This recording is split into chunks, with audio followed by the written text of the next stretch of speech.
Bonjour everybody, je m'appelle InTheLittleWood, also known as Martin. Kim's already laughing in the background, and welcome to Paris. We are here today checking out Pokemon X and Y.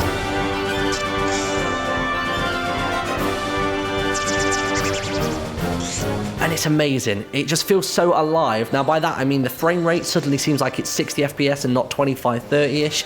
And just the animation of the Pokemon as well, because they're now all 3D models, kind of in a similar style to Pokemon Stadium from back in the day. The liveliness of each of the characters, some of them seemed quite static before. I noticed particularly in the starting areas that Pokemon like Zigzagoon I always found a bit weird looking, but when you see them in motion they look much nicer, and you can kind of see the design that's actually gone into them. One thing to note, when they do Tail Whip, I was really kind of gutted that they don't all turn around and sort of like shake it and twerk like Miley Cyrus. It's just like this white sheen that goes across them. It's very weird. We didn't actually get to see the initial introduction from the Pokemon Professor, getting our first Pokemon, etc. We started on Route 2, worked our way up straight into a forest, which actually was very reminiscent of the forest that follows Viridian City in the original Red and Green or Blue games. And I noticed as well, one of our companions actually got approached by another Pokemon trainer in the woods. So when you walk past and you see the exclamation mark and it battles them, one of them got caught by a trainer, and as I went up by them he was like, what do you mean a Pokemon battle?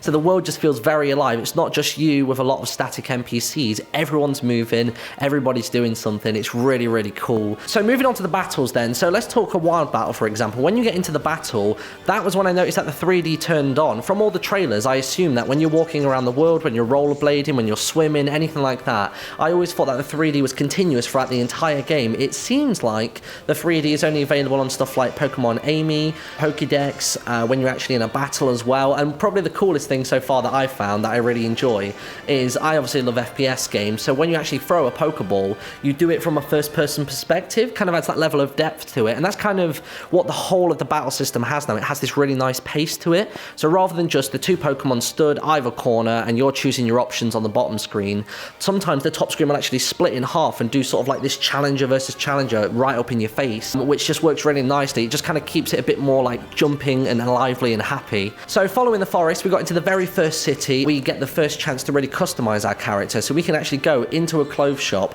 and along the back there's an array of hats that you can choose from. And if you actually go into the changing rooms, there's like an assistant as well. Again, it's this whole level of depth. You don't walk into a shop, walk into the changing room by yourself. There's somebody taking you around as a shop assistant. It just adds kind of like a reality to it. And you go through, you choose different kinds of hats, shirts, trousers, shoes, the whole lot, so you can really customize after probably the first 20 minutes of playing the game, which is fantastic.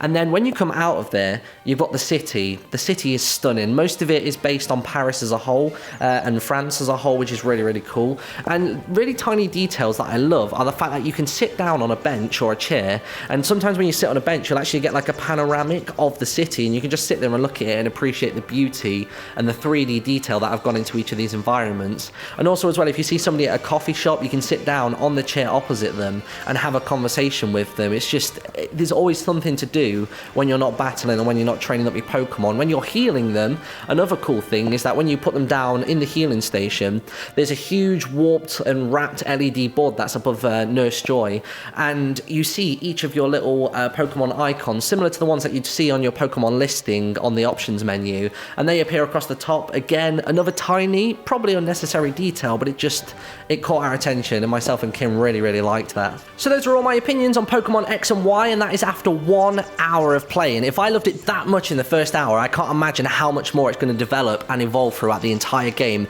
So the big question is, which one are you going to get? Let me know in the comment section below, Pokemon X or Pokemon Y. Are you Team Froakie, Team Fennekin, or Team Chespin? Let me know, and I hope you all enjoy the game, and I may give out my friend code on Twitter, so keep an eye out for that. Bye!